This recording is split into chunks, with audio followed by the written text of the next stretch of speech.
അങ്ങനെയെങ്കിൽ യാക്കോബ് വിചാരിച്ചു, എന്നെ സഹായിക്കാൻ ആരുമില്ല, എനിക്ക് ആരുമില്ല. അപ്പനും അമ്മയും എന്നെ ഉപേക്ഷിച്ചു നിലയിലാണ്, ആരും കൂടെയില്ല.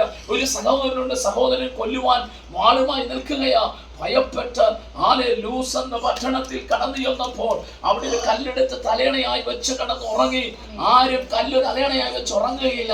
എന്നാൽ വളരെ ഭയപ്പെട്ടും ക്ഷീണിച്ചും ആരും സഹായിക്കാനില്ലാതെ ഇരുന്ന യാക്കോബ് കല്ലെടുത്ത് തലയണയായി വെച്ച് ഉറങ്ങിയപ്പോൾ സ്വർഗം തുറന്നത് യാക്കോബ് കണ്ടെങ്കിൽ ഇന്ന് പകലിൽ സ്തോത്രം, നിന്നെ സഹായിക്കാൻ ആരുമില്ലെന്ന് നീ പറയുമ്പോൾ സ്വർഗം നിനക്ക് വേണ്ടി ഇറങ്ങുന്ന പകലായി മാറട്ടെ.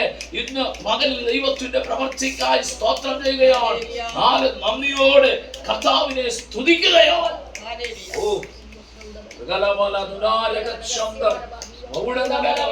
അതാ പത്രോസ് പറയുന്നത്. എന്താ പത്രോസ് പറയുന്നത്? പണ്ട് നിങ്ങളുടെ അജ്ഞാത കാലത്തുണ്ടായിരുന്ന മോഹങ്ങളെ മാതൃകയാക്കാതെ നിങ്ങളെ വിളിച്ച വിശുദ്ധനത്രവണ്ണം എല്ലാ നടപ്പിലും അനുസരണയുള്ള മക്കളായി എല്ലാ നടപ്പിലും വിശുദ്ധരാകുകയും.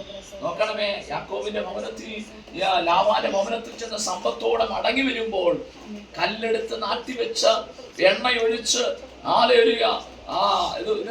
ഇത് അങ്ങയുടെ ആലയമായിരിക്കുമെന്ന് പ്രഖ്യാപിച്ചിട്ട് തിരിച്ചു വന്നിട്ട് നോക്കണമേ, ആലയത്തിലേക്ക് വരുമ്പോൾ ആഭരണമെല്ലാം ചെയ്തു. അവരുടെ കാതിലെ കഴുത്തിലെ ആഭരണങ്ങളെല്ലാം കുടുക്കുകളെല്ലാം ഊരി കരിവേലകത്തിന്റെ ചോട്ടിൽ കുഴിച്ചിട്ടിട്ട് ആരാധനയ്ക്ക് വേണ്ടി ബഥേലിലേക്ക് കടന്നു വന്നു. കണ്ടോ, ദൈവത്തിന്റെ നാമത്തിൽ ഉപേക്ഷിച്ചാൽ ഉപേക്ഷിച്ചതായിരിക്കണം. ഇടയ്ക്കിടയ്ക്ക് അവിടെ പിശാചവകാശം പറയും. ആരാധനയ്ക്ക് പോകുമ്പോ ഊരി ബാഗ് വെക്കും, അല്ലെ വീട്ടിൽ വെക്കും, വേറെ എവിടെയും പോകുന്നിടത്ത് എടുത്തിടും. ഒന്നിൽ നീ അങ്ങ് ഇട്, അല്ലെ നീ അങ്ങ് ഊരിക്കണം, അല്ലേ? വെള്ളിയും പൊന്നും എനിക്കില്ലെന്നാ പത്രോസ് പറഞ്ഞു. നമ്മൾ വിട്ടുകളഞ്ഞത് എടുക്കരുത്. ഒന്നീ വിട്ടുകള, അല്ലെങ്കിൽ അങ്ങ് എടുക്കും. സ്വതന്ത്രം ചെയ്യുന്നു. അങ്ങനെയെങ്കിൽ നന്ദിയോടെ ദൈവത്തെ സ്തുതിക്കുന്നു.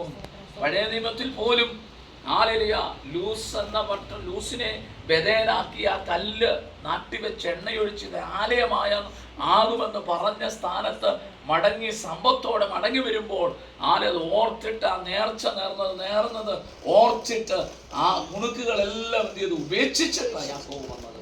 അങ്ങനെയെങ്കിൽ ഒരുവൻ ക്രിസ്തുവിലായാൽ പുതിയ സൃഷ്ടി, പഴയത് കഴിഞ്ഞുപോയി എന്നാണ് ദൈവത്തിന്റെ വചനം പറയുന്നത്. അങ്ങനെയെങ്കിൽ ഈ ദിവസങ്ങളിൽ വിശുദ്ധിയിലും വേർപാടിലും നിൽക്കുവാൻ തയ്യാറാണെങ്കിൽ നീ പറയുന്നിടത്ത് സ്തോത്രം ചെയ്യുന്നു. യോശുവ പറഞ്ഞൊരു കാര്യമുണ്ട്.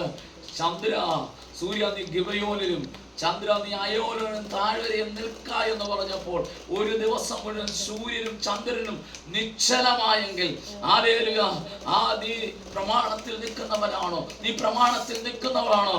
സൂര്യൻ വരെയും നിന്റെ വാക്യങ്ങൾ നിൽക്കുവാനിടയായി തീരും. ഇന്ന് പകലിൽ പരിശുദ്ധാത്മ പറയുന്നു, നീ പറയുന്നിടത്ത് ദൈവം പ്രവർത്തിപ്പാനിടയായി തീരും.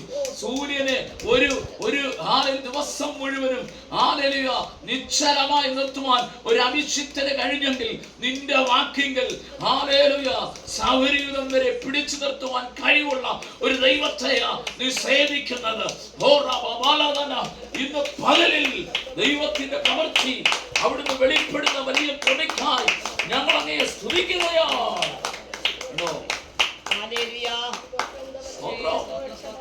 അങ്ങനെയെങ്കിൽ വേർപാട് ആവശ്യമാണ്, സെപ്പറേഷൻ ആവശ്യമാണ്. വേർപാടില്ലാതെ നിൽക്കുവാൻ കഴിയത്തില്ല. കഴിഞ്ഞ നാളുകളിൽ പിശാച് നിന്നെ പേടിപ്പിച്ച് നൃത്തം ചെയ്യിപ്പിച്ചെങ്കിൽ നിന്റെ വാക്യങ്ങൾ പിശാച് നൃത്തം ചെയ്യാൻ പോവുകയാണ്, പിശാച് ഓടാൻ പോവുകയാണ്.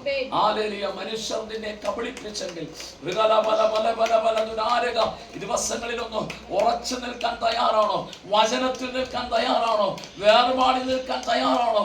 ഈ ദിവസങ്ങളിൽ ദൈവത്തിന്റെ പ്രവൃത്തി, നിന്റെ ഭവനത്തിന്റെ അകത്തളങ്ങൾ നീ പറയുന്നത് പോലെ സ്വർഗം ചെയ്യാൻ പോവുകയാണ്. എത്ര പേർ കാമിൻ പറയാൻ കഴിയും? നീ പറയുന്നത് പോലെ ദൈവം പ്രവർത്തിക്കാൻ പോവുകയാണ്. നീ പറയുന്നത് പോലെ സ്വർഗം പ്രവർത്തിക്കാൻ പോകുക.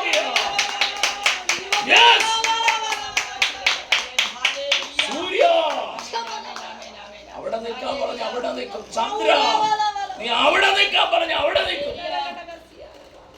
പക്ഷെങ്കിൽ ദൈവവചനം അനുസരിക്കുന്നവരായിരിക്കണം. വേർപാടുണ്ടോ ഈ ദിവസങ്ങളിൽ? കഴിഞ്ഞ നാളുകളിൽ നിന്നെ ആലേലിട്ട് തുള്ളിച്ചെങ്കിൽ, നിന്നെ ആലേലിട്ട് അമ്മാനമാടിയെങ്കിൽ, ഇന്ന് പകൽ ആലേലിയ ഉറച്ചു നിൽക്കാൻ തയ്യാറാണോ? നീ പറയുന്നിടത്ത് ചിലർ നിൽക്കാൻ പോകുന്നത് വെളിപ്പെടട്ടെ. ഹല്ലേലൂയ.